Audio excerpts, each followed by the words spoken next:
ಆತ್ಮೀಯ ಕೇಳುಗರೆ, ಈಗ ಸಮತೋಲಿತ ರಸಗೊಬ್ಬರದ ಬಳಕೆ ಕುರಿತು ಮಾಹಿತಿ ತಿಳಿದುಕೊಳ್ಳೋಣ. ರೈತ ಬಾಂಧವರೇ, ಸಮತೋಲಿತ ರಸಗೊಬ್ಬರ ಬಳಕೆ ಕೃಷಿಯಲ್ಲಿ ಉತ್ಪಾದಕತೆ ಹೆಚ್ಚಿಸಲು ಅತ್ಯಂತ ಮುಖ್ಯವಾದ ಅಂಶವಾಗಿದೆ. ಬೆಳವಣಿಗೆಗೆ ಅಗತ್ಯವಾದ ಎಲ್ಲಾ ಪೋಷಕಾಂಶಗಳನ್ನು ಸರಿಯಾದ ಪ್ರಮಾಣದಲ್ಲಿ ನೀಡಿದಾಗ ಮಾತ್ರ ಉತ್ತಮ ಬೆಳವಣಿಗೆ, ಹೆಚ್ಚಿನ ಒಂದು ಮಣ್ಣಿನ ಆರೋಗ್ಯವನ್ನ ಕಾಪಾಡಿಕೊಳ್ಳಬಹುದು.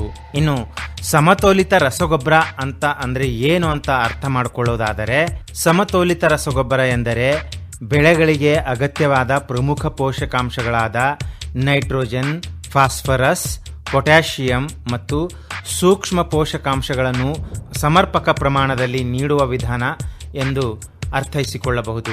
ಇದು ಮಣ್ಣಿನ ಫಲವತ್ತತೆಯನ್ನು ಕಾಪಾಡುತ್ತದೆ. ಪೋಷಕಾಂಶಗಳ ಪಾತ್ರ: ನೈಟ್ರೋಜನ್ ಎಲೆಗಳ ಬೆಳವಣಿಗೆಗೆ ಸಹಾಯ ಮಾಡುತ್ತದೆ.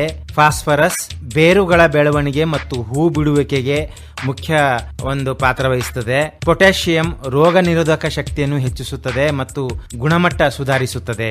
ಸೂಕ್ಷ್ಮ ಪೋಷಕಾಂಶಗಳು ಜಿಂಕ್, ಐರನ್, ಬೋರಾನ್ ಬೆಳೆಗಳ ಸಮಗ್ರ ಬೆಳವಣಿಗೆಗೆ ಅಗತ್ಯವಾಗಿರುತ್ತದೆ.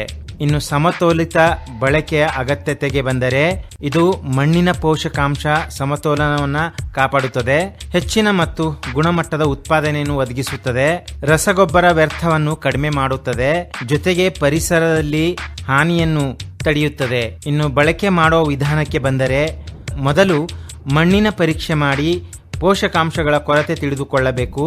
ಸರಿಯಾದ ಶಿಫಾರಸಿನ ಪ್ರಮಾಣದಲ್ಲಿ ಮಾತ್ರ ರಸಗೊಬ್ಬರ ಬಳಸಬೇಕು. ಸಮಯಕ್ಕೆ ಬಳಸುವುದು, ಬೆಳೆ ಹಂತಗಳಿಗೆ ಅನುಗುಣವಾಗಿ ಬಳಸಬೇಕು. ಒಂದೇ ಬಾರಿ ಹಾಕುವ ಬದಲು ಹಂತ ಹಂತವಾಗಿ ನೀಡುವುದು ಸೂಕ್ತವಾಗಿರುತ್ತದೆ. ಇನ್ನು ಸಮತೋಲಿತ ರಸಗೊಬ್ಬರಗಳ ಬಳಕೆಯ ಪ್ರಯೋಜನಗಳಿಗೆ ಬಂದರೆ, ಬೆಳೆಯಲ್ಲಿ ಉತ್ತಮ ಬೆಳವಣಿಗೆ ಕಾಣಬಹುದು, ಮಣ್ಣಿನ ದೀರ್ಘಕಾಲೀನ ಫಲವತ್ತತೆಯನ್ನು ಕಾಪಾಡಿಕೊಳ್ಳುತ್ತದೆ, ವೆಚ್ಚ ಕಡಿಮೆ ಮತ್ತು ಲಾಭ ಹೆಚ್ಚು ಪಡೆಯಬಹುದು. ಇದು ಪರಿಸರ ಸ್ನೇಹಿ ಕೃಷಿಯಾಗಿದೆ. ಇನ್ನು ಜೈವಿಕ ಗೊಬ್ಬರಗಳ ಜೊತೆಗೆ ರಾಸಾಯನಿಕ ಗೊಬ್ಬರಗಳನ್ನು ಸಮತೋಲಿತವಾಗಿ ಬಳಸಿದಲ್ಲಿ, ಬೆಳೆ ಪರಿವರ್ತನೆ ಮಾಡಿದಲ್ಲಿ, ನೀರಾವರಿ ವ್ಯವಸ್ಥೆಯನ್ನು ಸರಿಯಾಗಿ ನಿರ್ವಹಿಸಿದಲ್ಲಿ ಸಮತೋಲಿತ ರಸಗೊಬ್ಬರ ಬಳಕೆ ಕೃಷಿಯನ್ನು ಸ್ಥಿರತೆಯನ್ನು ತರುತ್ತದೆ.